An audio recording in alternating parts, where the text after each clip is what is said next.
I once went to see God's Not Dead 2 in theaters on its opening night with my then boyfriend and my best friend at the time. None of us were Christian and none of us were religious in any real sense, pretty much the complete opposite, actually. I already had strong opinions about organized Christianity as an institution, but that wasn't what made the experience memorable, nor was the people standing up at the very end clapping unironically. What stayed with me was the strange sense that I was being shown the world as certain Christians genuinely believe it looks from their side. If I had stumbled across the movie without any context, I probably would have assumed that it was a parody. If we sit by and do nothing, the pressure that we're feeling today will mean persecution tomorrow. We're at war. We're going to prove once and for all that God is dead. I had a similar reaction to the first time I watched The Breakfast Club, sincerely believing it was mocking teen dramas rather than earnestly participating in the genre. No, Dad,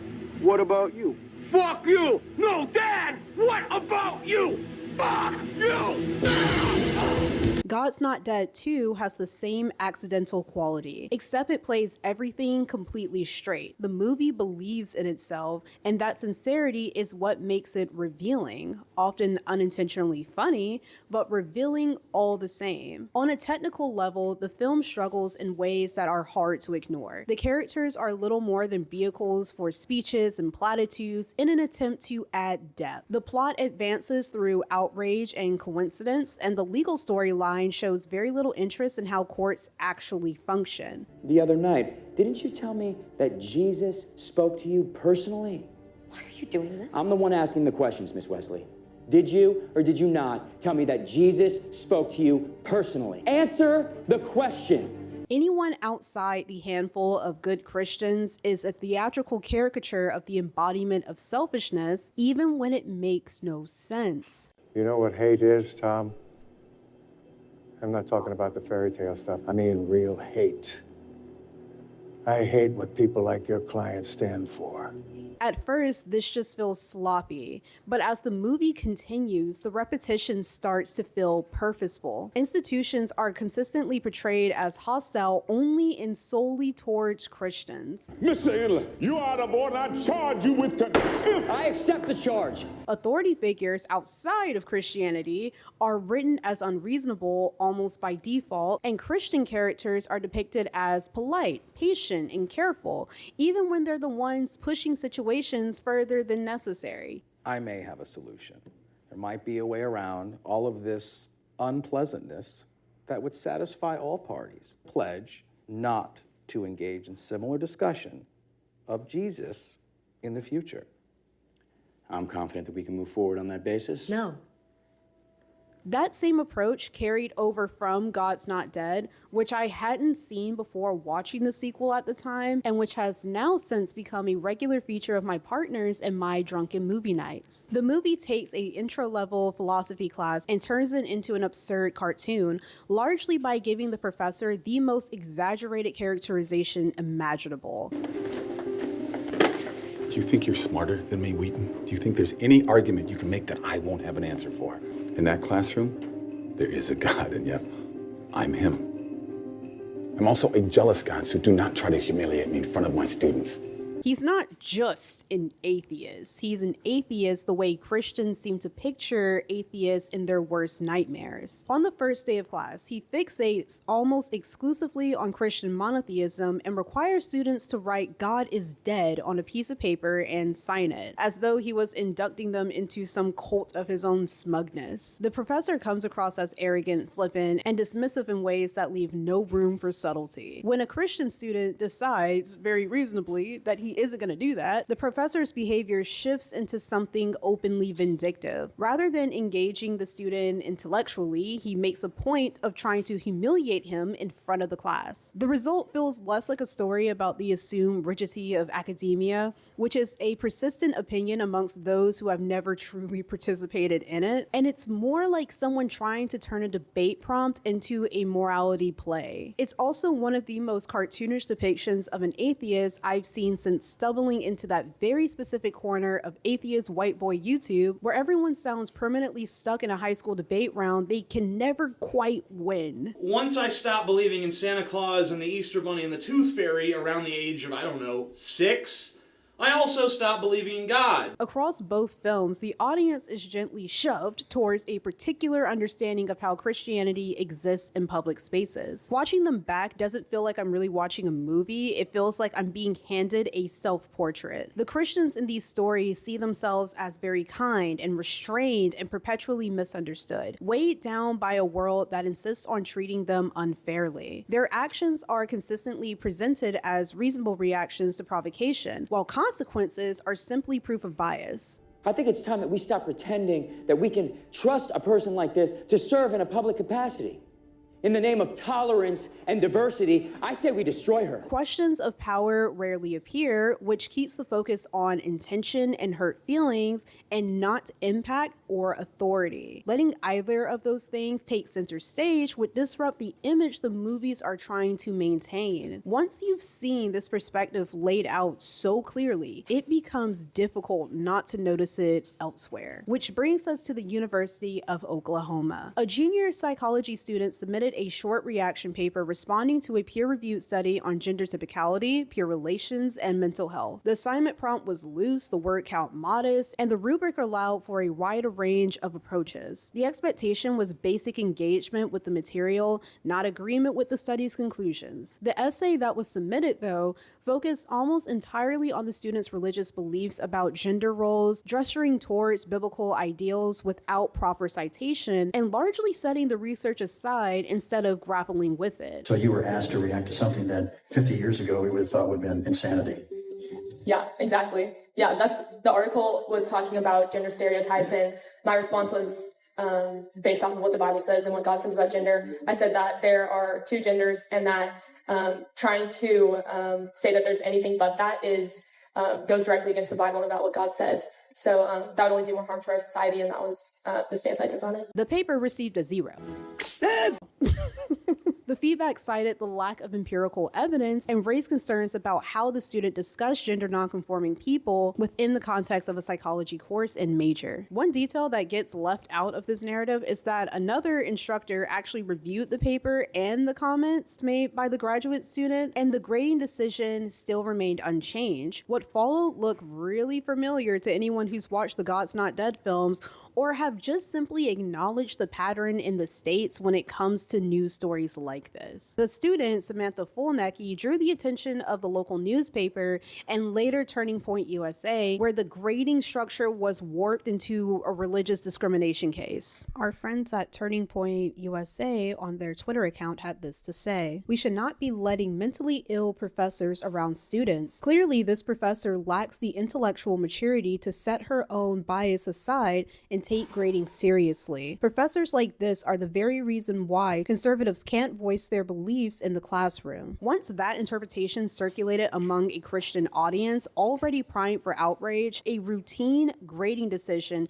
quickly took the tone of a moral crisis. It's called the First Amendment, it's called academics, it's called a taxpayer university, and if OU wants to continue down this road, they should lose taxpayer funding. The university reacted very quickly and clumsily. The instructor, a graduate student, was placed on an immediate administrative leave before a full academic review had even taken place. The review ultimately removed her from teaching, disrupting her education and professional development over a single fucking assignment. This response, unfortunately, wasn't unusual, and it certainly didn't occur in isolation. Institutions across the country have responded similarly in cases where Christianity is treated as the injured party. We've seen this very recently in another case involving a professor at Texas A&M University, where classroom discussions about gender ideology drew enough outside pressure to result in a termination that was later overturned. While the details differ, the institutional behavior looks the same. Administrative action accelerates once Christian moral outrage gains momentum, and the people with the least protection absorb the consequences. Placed alongside the worldview presented in God's Not Dead and God's Not Dead 2, the OU incident doesn't feel unusual at all. all. It reads like the same story playing out without a soundtrack and a courtroom montage, with Christianity once again operating as a belief system that expects special handling and reacts sharply when that expectation is not met. Samantha's essay itself isn't particularly interesting. It fits a familiar pattern of bigotry wrapped in religious language and defended as the key to salvation and happiness. The reaction surrounding the essay is what matters. That reaction tells us a great deal about how grievance functions, how institutions behave under pressure, and why the cycle keeps repeating in spaces that are meant to be governed by standards, not your goddamn personal sentiments. And that's what this video is interested in unpacking. If there's one thing that I've learned as an adult, it's that systems you don't actively monitor will quietly take advantage of you. That's true of institutions, it's true of bureaucracy, and it's very true about your bank account. And with today's sponsor, Rocket Money, you can start gaining some of that control back. Rocket Money is a personal finance app that helps you keep track of your subscriptions, monitor your spending, and cancel services you forgot you were even paying for. You know the ones. The free trial you signed up for at 2 a.m. 3 months ago that somehow turned into a monthly charge you've just been ignoring out of spite. What I like about Rocket Money is it doesn't shame you into budgeting. It just shows you where your money is actually going and gives you tools to do something about it if you want to. You can see all your subscriptions in one place, set spending alerts, and cancel unwanted charges without having to dig through setting pages and customer service emails that mysteriously go unanswered. If you want to take a little bit more control over your finances, go to rocketmoney.com/unpoetic to get started for free. You can also scan the QR code or click the link down in my description box below, and you can unlock even more features when you sign up for premium. Thank you to Rocket Money for sponsoring another video. And while you guys are already here, make sure you go ahead and like the video and subscribe to the channel. Before it makes sense to talk about whether someone was actually victimized here, it's worth slowing down and being clear about what the word is doing in this story. Victimization gets used to describe a wide range of experiences, and collapsing all of them into the same category is how confusion sets in very quickly. There's a real difference between feeling offended and being harmed by an institution. Feeling dismissed, misunderstood, or treated unfairly can hurt. Those reactions can linger, and they can shape how someone experiences a situation moving forward. None of that is being denied, and I don't give a fuck, because those experiences stay at the level of personal response. Institutional harm shows up somewhere else entirely. It shows up in what you lose access to, what you're barred from, and what consequences follow you beyond that immediate moment. That distinction really matters here because the student's essay treats disagreement and comfort as though they automatically qualify as oppression. Throughout her response, the research she was assigned is not described as just incorrect, but actively dangerous and even demonic. Society pushing the lie that there are multiple genders and everyone should be whatever they want is demonic and severely harms American youth. I don't want kids to be teased or bullied in school. However, pushing the lie that everyone has their own truth and everyone can do whatever they want and be whoever they want is not biblical whatsoever.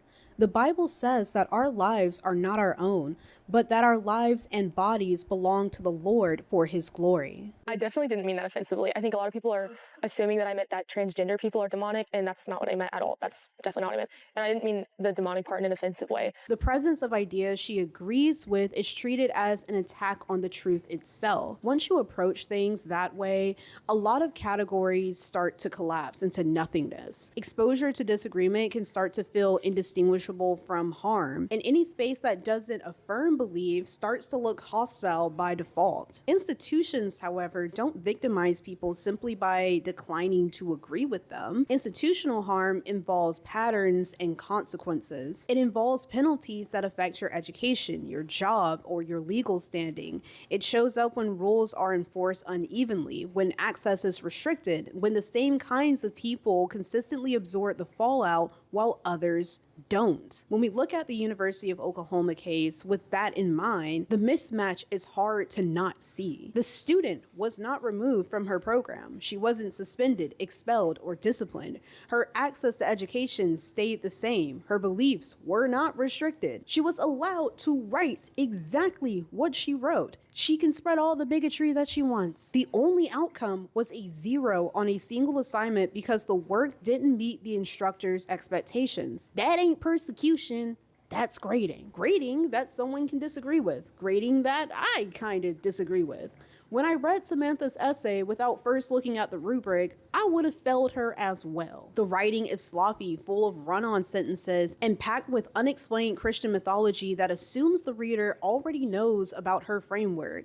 That assumption alone says something about Christian dominance in American culture because it relies on the idea that everyone already knows what she's talking about. So there's no need to explain the Holy Spirit or the relevance of a Hebrew word because we all should just know.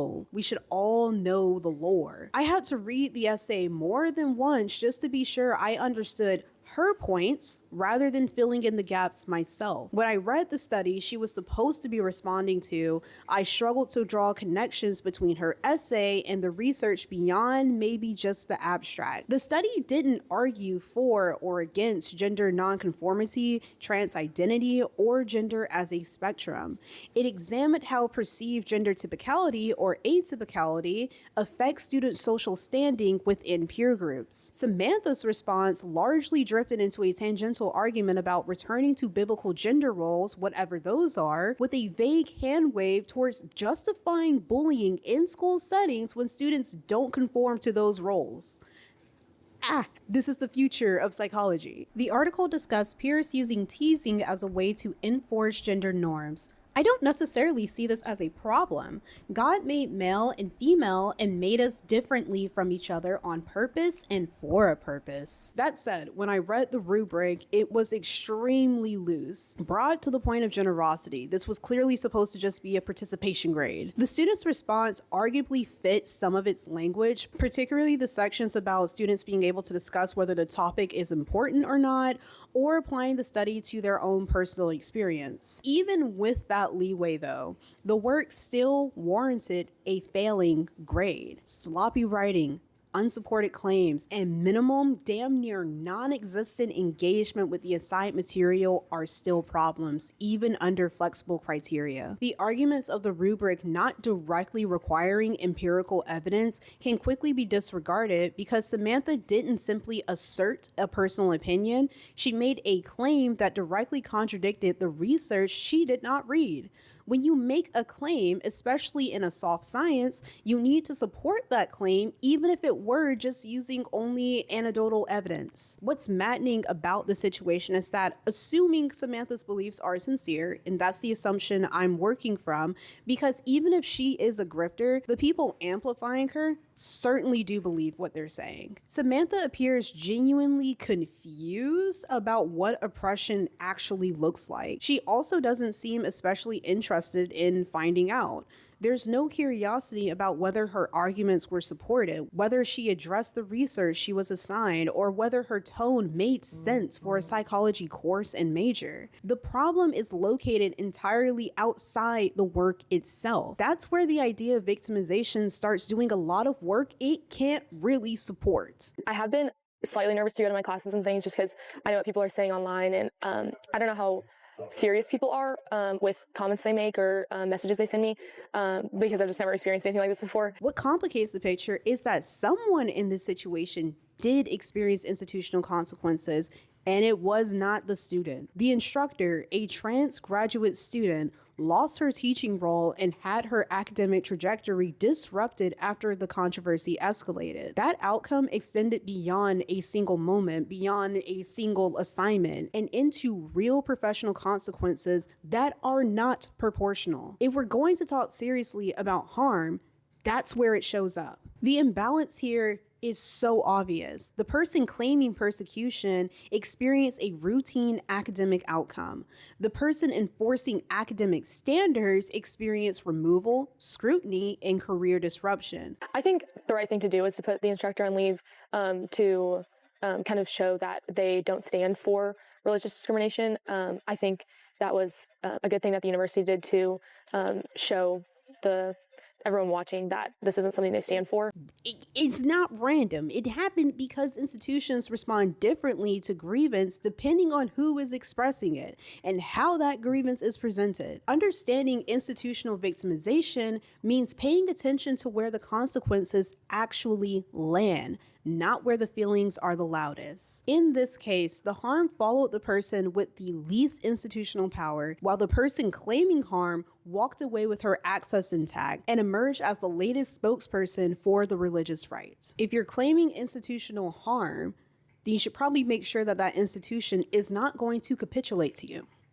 One reason this situation escalated as quickly as it did is that Christianity occupies a very particular position in American institutions. It is not marginal, unfamiliar, or in need of explanation.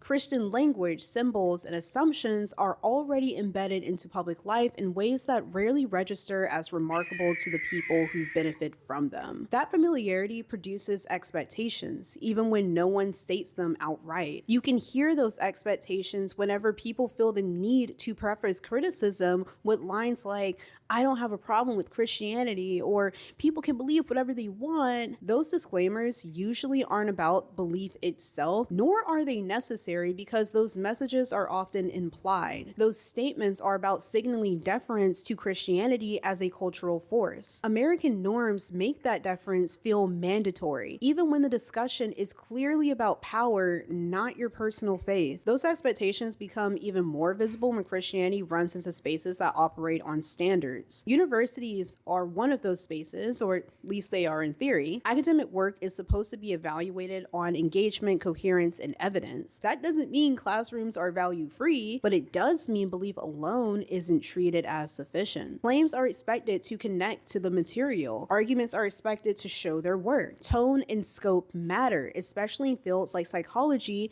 that deal directly with real people and real harm. This is where Samantha's essay runs into trouble, and it has nothing to do with censorship. How are you censored when you wrote the paper, turned in the paper, and now your paper is everywhere on the internet? The response assumes that her religious worldview should be legible and persuasive on its own. Claims about gender, identity, and social behavior are asserted confidently, but they are not tied back to the study she was assigned to evaluate. The essay doesn't engage with the research questions, the data, or conclusions. It simply moves past them. That approach isn't unusual for students who are accustomed to their beliefs being treated as self-justifying. Christian reasoning doesn't need to explain itself. It's already been normalized. When that expectation carries over into academic work, it creates friction because classrooms operate under a different set of rules. That friction also isn't limited to secular spaces. It appears whenever Christianity is placed alongside other belief systems in a genuinely plural environment. The tension doesn't arise because those other groups provoke anything. It arises because their mere presence disrupts Christian dominance. The same anxiety shows up in response to the growing numbers of atheists and agnostics. Dominance, after all, depends on deference. It's one thing for a religion to be the most widely practiced or claimed. It's another for it to expect cultural priority, even from people who don't belong to it. The second expectation is what Christianity, as an institution, has been steadily losing over the past few decades. Organizations like Turning Point USA aren't responding to persecution so much as trying to claw that deference back. The goal isn't to defend religious freedom in any meaningful sense. If that was the case, they would partner with the Satanic Temple. Their whole point is to make challenging certain forms of Christian belief feel socially and professionally dangerous again. It's the same pattern you see when someone has been raised to expect accommodation as a baseline. When that expectation is suddenly interrupted, the response isn't self-reflection, it's escalation. The perceived betrayal becomes the main focal point in the story, not the behavior that prompted the boundary in the first place. Samantha's reaction fits cleanly into that pattern. Assuming her account of the course is accurate, She expected the same loose grading and implicit deference she had received before. When that didn't happen, she didn't stop to consider whether the assignment had been poorly executed or whether her approach actually made any sense. Instead, she shifted the focus outward, centering her Christian identity and the grader's identity as a trans person. This is where Christian exceptionalism shows itself a lot more clearly. Christian exceptionalism isn't about believing Christians are morally superior. It's about assuming Christian belief deserves special handling, that your disagreements need to be cushioned, that critique needs to be treated more delicately for them. Consequences should arrive with explanations and apologies attached. When that doesn't happen, the response feels personal and hostile, even when the standards applied are very ordinary. You can see that same logic play out in God's Not Dead. The film includes a Muslim woman identified only by the haphazard scarf they threw on her head and called it representation, I suppose. Her entire storyline centers on secretly converting to Christianity and escaping what the film presents as an inherently oppressive religion. You're beautiful. I wish you didn't have to do that.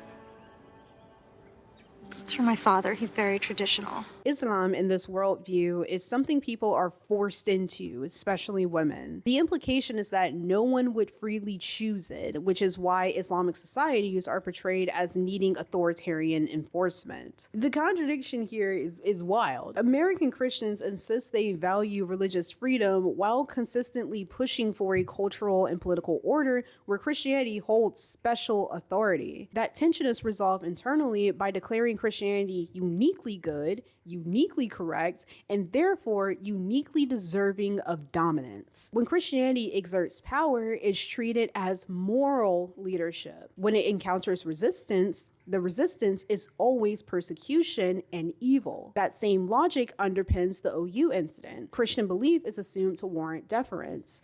Academic standards interrupt that expectation, and so that interruption is experienced as harm. And that is how an ordinary grading decision turned into a full-out moral panic. What pushes situations like this out of the classroom and into the national discourse is not usually the substance of the dispute, but the infrastructure waiting to absorb it. Organizations like Turning Point USA exist to take localized conflicts and render them legible into a broader political audience. Christians have been being persecuted right here in our country in different ways. So when we talk about Nigeria and other countries, know that prior administrations saw nothing wrong with that.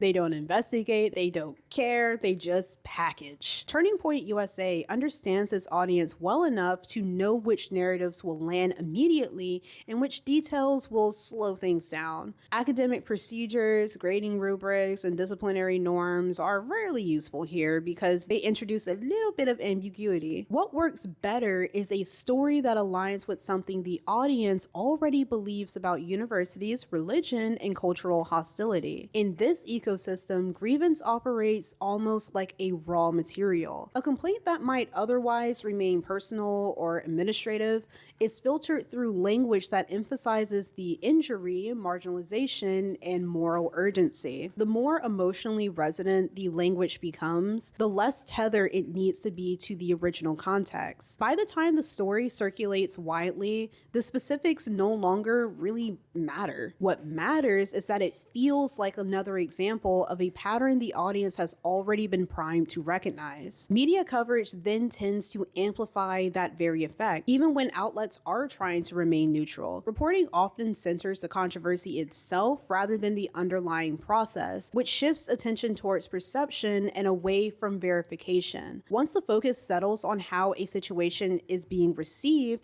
rather than how it unfolded, the institutional response starts reacting to audience expectation instead of its procedural reality. That's where grievance laundering really does its work. A disagreement is not something to be resolved internally anymore. It's a symbolic event now that institutions are expected to respond to publicly and immediately. The university cannot delay here because that might make them look guilty. Administrators quickly learn that restraint can be interpreted as refusal, and refusal carries its own risk in its own right. The work of organizations like Turning Point USA relies on keeping its audience in a state of mid-level panic that they're going to be replaced or extinguished. And if that sounds like white replacement theory to you, then good, because it follows the same line of logic, because the structures, religious and racial hierarchies, are inherently tied together here. None of this requires a coordinated conspiracy.